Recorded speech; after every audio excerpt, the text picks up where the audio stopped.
Kayong mga Pinklawan at mga loyalista, mga salot sa lipunan, nagtataka talaga ako sa inyo minsan eh. Bakit hangang-hanga pa rin kayo dyan sa US hanggang ngayon? Na alam naman natin kung anong bansa na ang masangat ngayon, which is ang China. In terms of infrastructure, technology, kahit sa defense nila. Tapos kayo kulang na lang, himurin nyo yung wet poo ni Uncle Sam. Talagang yung mga kanuna yan, yung mga puti na yan, talagang hangang-hanga kayo, puring-puri kayo. Talagang colonial mentality ang dating sa inyo eh.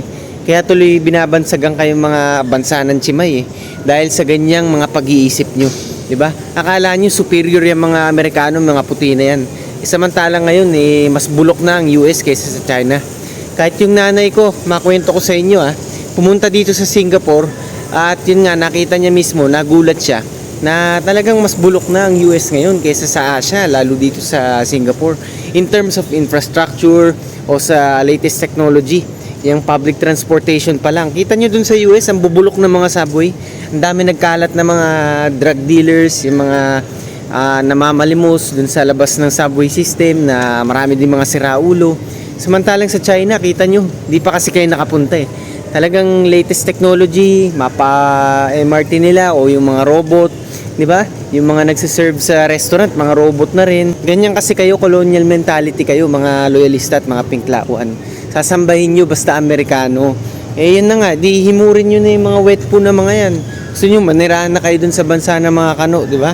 Tapos alilain lang kayo, gawin kayong mga Chimay at mga boy. Yan ang gusto nyo di ba?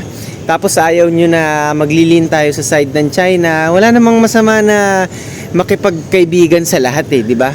Yan nga ginawa ni Tatay Digong kayo yata gusto nyo yung talagang kapit tukulang dyan sa mga Amerikano na yan na nagsiserve nga para sa kanilang mga pansariling political interest lang.